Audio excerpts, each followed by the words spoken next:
If you clicked on this video, it was not by chance. Pay attention to what I am going to tell you now. There is someone with a name beginning with the letter L who is about to ask you for money. It could be today. It could be in the coming days. And if you do not know exactly what is happening behind this request, you will commit an error that could cost much more than money. It could cost your peace, your energy, and even an important relationship. This video is a warning. And if you felt a chill just now, if something inside you already knows of whom I am speaking, then stay here until the end.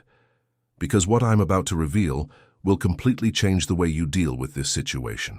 Before continuing, I need you to understand one thing. This is not just any video about money. Money is energy. And when someone asks you for money, that person is not just asking for bills or numbers in an account. They are asking for a piece of your vital energy. And depending on how you respond to this request, you may open a door of prosperity in your life, or you may open a drain through which all your abundance will flow out without you noticing. Now to what matters. Have you ever stopped to think why from time to time someone appears in your life asking for money, and why most of the time this request comes precisely when you are trying to organize your financial life? Precisely when you are making an effort to save, to invest in something important, to finally breathe. It is not a coincidence. There is an energetic pattern behind this that most people completely ignore. I will tell you a story that may sound familiar. Donna Lucia, 62 years old, a resident of Belo Horizonte, retired, lived a quiet life. She received her salary every month, paid her bills, saved a little. No luxury, but she lived with dignity. Until one day, her nephew Leonardo appeared. He had not given news for a long time. He arrived with that smile, that affection, asked about her health, brought a cake, and at the end of the visit came the request. He needed 3,000 reais. He said it was urgent, that he was going through a difficult phase, that he would return it in 30 days. Donna Lucia felt that tightness in her chest. She did not want to refuse, after all it was family. And what would others think if she said no? She lent it. The 30 days passed, 60 days, 90 days.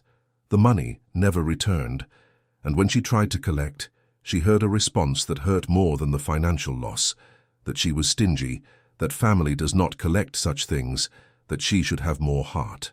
Does this story remind you of anything? If the answer is yes, then this video is for you. And I ask that you leave a like now, because this simple gesture helps this content reach other people who also need to hear this. And look, the case of Donna Lucia is not isolated. I receive messages every day from people living this same situation. A gentleman from Recife wrote to me saying he lent the money for a surgery he needed to a brother-in-law named Lazaro. He never received it back. The surgery was delayed 6 months. A woman from Goiânia told me she financed the college education of her niece Larissa for 2 years. When the niece graduated, she cut contact. A retired teacher from Porto Alegre lent a lifetime of savings to her son Luciano to start a business. The business failed in 3 months. The money vanished, and along with it the trust. Do you perceive the pattern? Do you perceive how these stories repeat themselves from north to south of Brazil? And do you perceive how, in all of them, the person who lent was someone of good heart, who only wanted to help? The problem was never the intention. The problem was the lack of discernment, and discernment is not something school teaches. It is not something the family generally transmits. Because in Brazil we learn from childhood that to be good is to give, and that to refuse is to be bad. But no one teaches where the limit lies between generosity and self-destruction. Now let us go deeper. Who is this person with the name beginning with L who is approaching you? It could be a Luciana, a Lucas, a Lorena, a Leandro, a Leticia, a Leonardo. The specific name only you know. But I will describe the energetic profile of this person to you, and you will recognize it immediately. This person has a pattern. They appear in your life in cycles. They stay distant for a time without giving news, and when they reappear, they always come with a need. Sometimes the need is emotional. They need attention, advice, or welcoming. But frequently the need is financial, and the request never comes directly at first. First comes the affection. First comes the reconnection. First comes that conversation that makes you lower your guard. And when you are there, With an open heart vulnerable comes the request. This has a name in psychology. It is called emotional manipulation. And before you think I am being too harsh, understand that often the person who does this is not conscious that they are manipulating. It is a learned pattern, often in childhood, that to obtain something one must first please create a bond, generate a sense of emotional debt, to only then make the request. It is automatic. But the fact that it is unconscious does not mean it does not harm you. Here enters a point that few people speak of. Neuroscience has already proven that when someone activates the sensation of guilt in us, our brain releases cortisol, the stress hormone. And under the effect of cortisol, the area of the brain responsible for rational decisions, the prefrontal cortex, functions with reduced capacity. In other words, when someone makes you feel guilt for not lending money, your brain literally loses the capacity to think with clarity. You make decisions on impulse, decisions that you later regret. How many times have you already lent money, and on the same day, hours later, felt that regret? That internal voice saying, "Why did I do this?" Now you understand what happened. Your brain was hijacked by guilt.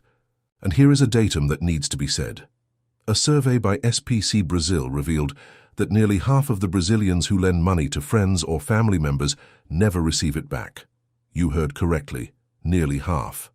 And among those who do receive it, the majority receive it late and with much wear on the relationship. So statistically, when someone asks you to borrow money, the chances of you losing that money and also losing the relationship are enormous. But calm down. I am not here to tell you simply that you must refuse every request. The question is much deeper than a simple yes or no, and it is exactly this that I will teach you now. But first, I need to explain something to you that will connect all of this in a way you have never seen before. In spirituality, there exists a principle called the law of energetic exchange. Everything in the universe functions by exchange. When you give something to someone, you create a flow of energy. If this exchange is balanced, both benefit. If the exchange is unbalanced, that is, one always gives and the other always receives, the flow breaks. And when the flow breaks, it is not just the money that goes away. Health goes with it. Peace goes with it. Motivation goes with it. Have you noticed how after lending money to someone you fundamentally knew would not return it, you felt tired, without energy, with a sensation of weight that you could not explain? This is not a trifle. This is your energetic field warning you that there was a leak, that you delivered a part of your vital force to someone who did not know how to honor that exchange. In Eastern traditions, especially in the concept of chakras, the third chakra, located in the solar plexus in the region of the stomach, is the center of personal power. It is what governs your self-esteem, your capacity to establish limits, and your relationship with abundance. When you lend money out of guilt, out of obligation, out of fear of judgment, this chakra becomes unbalanced. And do you know what the most common physical symptom of this imbalance is? Digestive problems, gastritis, reflux, that burning in the stomach that does not pass. So I ask you, how many times did you feel your stomach churn after lending money to someone? It is not a coincidence. Your body is speaking to you. It is telling you that something in the exchange was not fair. And there is more. In Brazilian culture, especially in traditions of African matrix, there exists the concept of axé, which is the vital energy that flows through everything. When you deliver your money, which is the fruit of your work, of your sweat, of your dedication, to someone who does not value that effort, you are literally delivering your axé. And when the axé goes away, what remains? Tiredness, discouragement. That sensation that nothing goes right, that money enters through one hand and leaves through the other. Many people seek a benzadeira, seek spiritual treatment, seek everything thinking they have the evil eye, when in truth the problem is much simpler. You are giving your energy to those who do not deserve it. And do you know what is most worrying? This person with the name beginning with L who is approaching you now, they are not asking for money for the first time. There is already a history. There is already a pattern. And if you look back, you will perceive that every time you yielded, the situation of that person did not improve. On the contrary, often it worsened. because the money you gave did not solve the real problem. The real problem of this person is another. It is a dysfunctional relationship with money, with responsibility, with the consequences of their own choices. And by lending repeatedly, you are not helping. You are feeding the cycle. In behavioral therapy, this is called positive reinforcement of dysfunctional behavior. Every time someone asks for money and receives it without consequence, the brain of that person registers, "This behavior works," and they repeat it, and they ask again and again. You, without noticing, become an accomplice to the problem you think you are solving. Now, if you're wondering, all right, but what if the person really needs it? What if it is a true emergency? That is the right question. And the answer lies in what I call the test of the 3 filters. Keep this, because it will save you many times. Filter number 1. Is the urgency real or fabricated? A real emergency has evidence, a bill coming due, a hospital bill, something concrete, verifiable. A fabricated urgency is vague. It is a request without clear details, full of emotion, but without precise information. When someone says they need money urgently but cannot explain to you exactly for what, be suspicious. Filter number 2. Has this person already exhausted all other options before resorting to you? Have they already tried to negotiate the debt? Have they sought a renegotiation program? Have they tried to seek extra work? Or are you the first option, the easiest path? Because when someone seeks you as the first alternative, it is not because they trust you. It is because they know you are the easiest to convince. Filter number 3, and this is the most important. After you lend, how will you feel? Close your eyes and imagine. Imagine that you have already transferred the money. How is your body? Is it light? Is it tranquil? Or is it tense, tight, with that knot in the stomach? Your body does not lie. If the idea of lending causes you physical discomfort, it is because your intuition is telling you that this is not a healthy, energetic investment. If you are following until here, it is because this subject touches you deeply. And I know it is not easy, especially in Brazil, where the culture of family is so strong, where saying no is almost a sin, where we grow up hearing that we must help others before ourselves. But I need to tell you an uncomfortable truth. You cannot save anyone if you are sinking. And many people in Brazil, especially above 35 years of age, are exactly in this situation. Sustaining people who do not sustain themselves. Paying the bills of those who do not want to learn to pay their own bills. And at the end of the month, looking at their own bank account and asking, "Where is mine? Why do I work so much and nothing is ever left over?" If you identified yourself, leave a comment below writing, "I identify myself." I want to see how many people are going through this. Now comes the most important part of this video, the solution. What to do when this person with the name beginning with L comes to ask you for money, because they will come. It could be a message on WhatsApp, it could be an unexpected visit, it could be a call with that tone of voice that you already know. And when that moment arrives, I want you to be prepared. First, do not respond in the heat of emotion. This is the error that 90% of people commit. The person makes the request, activates the guilt, and you respond right there, on impulse. Do not do this. Say, "I need to think calmly. I will give you an answer tomorrow." This is not being cold. This is being intelligent. You are protecting your capacity to make a good decision. Second, if after thinking calmly you decide that you can and want to help with an amount that you can lose, read well. That you can lose. Do not lend, give.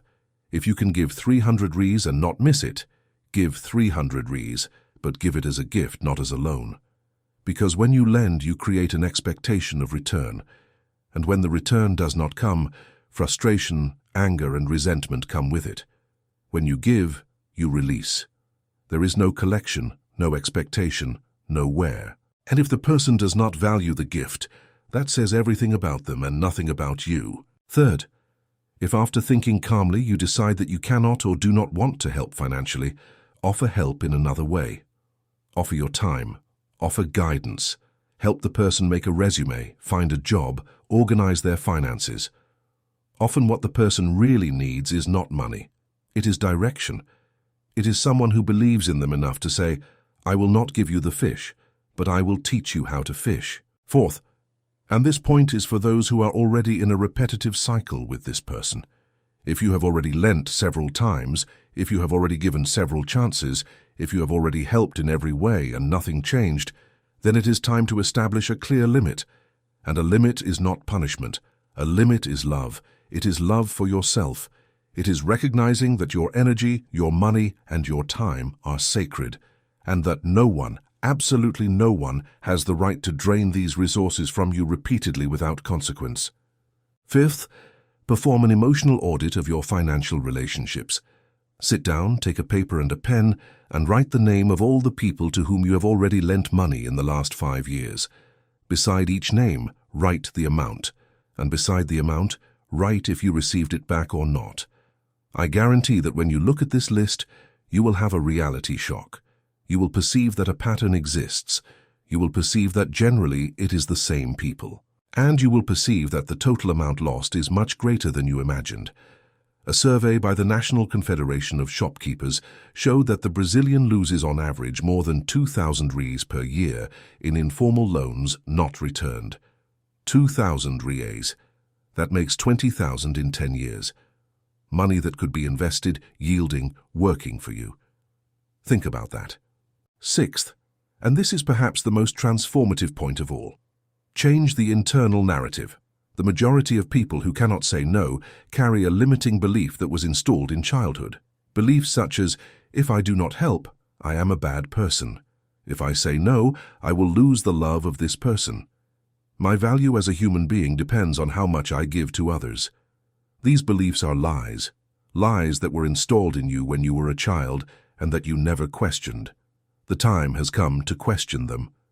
You are not the bank of others. You are not anyone's financial plan B. You are a human being with your own needs, your own dreams, and your own bills to pay.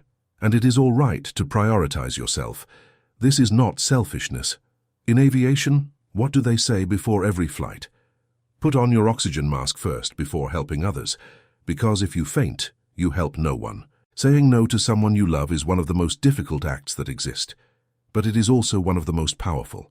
Because when you say no to what exhausts you, you are saying yes to your own life, yes to your health, yes to your dreams, yes to the people who truly deserve your energy.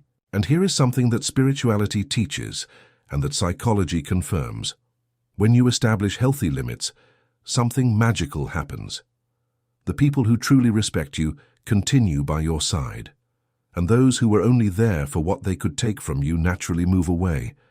And this distancing, which in the first moment may hurt, is in truth one of the greatest blessings you can receive, because it opens space in your life for people and situations that are truly aligned with your good. Now pay attention to this detail because it is fundamental. I am not telling you to become a cold, selfish, or insensitive person. Not at all. Generosity is one of the highest frequencies that exist. To give is divine, but to give with consciousness is wisdom. And there is an enormous difference between being generous and being exploited. The generous person gives because they want to, when they can, without expecting anything in return, and feels good afterward. The exploited person gives because they feel obligated, even when they cannot, expecting recognition, and feels exhausted afterward. In which of these descriptions do you fit? I will give you now a simple practice that will help you protect your financial energy. Every time someone asks you for money, before responding, place your hand on your chest, breathe deeply 3 times, and ask yourself, if I give this money and never receive it back, how do I feel? If the answer is at peace, give. If the answer is anguish, do not give. Simple as that. Your heart knows. The problem is that we have unlearned how to listen. And to close this point with a golden key, I want to speak to you about a concept that changed my life and that can change yours too. It is called abundance with discernment. Most people live in one of 2 extremes. Either they are so generous that they empty themselves completely, living for others and forgetting themselves, or they are so closed that they block the flow of prosperity for fear of losing. Neither of the 2 extremes works. Abundance with discernment is the middle path. It is understanding that you can be a good, generous, and spiritualized person without being a fool. Forgive the word, but it needs to be said. Because in Brazil there is this very large confusion between goodness and naivety. Being good does not mean accepting everything. Being spiritual does not mean being a doormat. Being generous does not mean going into debt to finance the irresponsibility of others. You can love and have limits. You can help and say no when necessary. You can be compassionate and still protect what is yours. These things are not opposites, they are complementary. Now I want to leave you with a final reflection that will work within you in the coming days. This person with the name beginning with L who is going to seek you, they are a mirror. They appeared in your life, or are about to appear, to teach you something about yourself. Perhaps to teach you to say no. Perhaps to teach you to value your own money. Perhaps to teach you that you deserve to be treated with reciprocity. Perhaps to teach you that true love is not proven with a bank transfer. Each person who appears in our life brings a lesson. The question is, will you learn the lesson this time or will you need to repeat the test? And I want to tell you one last secret before ending. There exists a phenomenon that spiritual masters call the test of abundance. It works like this. When you are about to rise to a new financial level, when something good is about to happen in your life, the universe sends a test. And this test generally comes in the form of someone asking you for money. It is as if life were asking you, are you ready to manage more? Because he who does not know how to protect the little is not prepared to receive the much. So perhaps this person with the name beginning with L is not a problem. Perhaps they are the final test before your financial turnaround. And the way you respond to this test will determine what comes next. If you yield out of guilt, out of weakness, out of fear, the universe understands that you are not yet ready, and it postpones the blessing. But if you respond with consciousness, with self-love, with discernment, the path opens, and the abundance that was waiting finally has permission to enter. If this video touched you in some way, I ask that you subscribe to the channel and activate the bell. Every week I bring content like this, which mixes spiritual wisdom with practical knowledge to help you live a fuller, more prosperous, and more conscious life. And now I want to hear from you. Comment below. What is the name of the person with L that came to your mind while watching this video? You do not need to tell the whole story, just the name. I want to see how many people will identify themselves. And if you do not want to put the name, comment only the letter L and I will understand. And remember, protecting your energy is not selfishness. It is survival, it is intelligence, it is self-love. And no one is going to take care of your financial life for you. That responsibility is yours.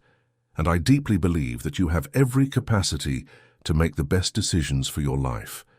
Just listen to that internal voice that already knows what to do. Before going, I want to ask you one more thing. Send this video to someone you know needs to hear this. Everyone knows someone who lives lending money and never receives it back. Everyone knows someone who sacrifices too much for others and forgets themselves. That person needs this video. Share it. We will see each other in the next video.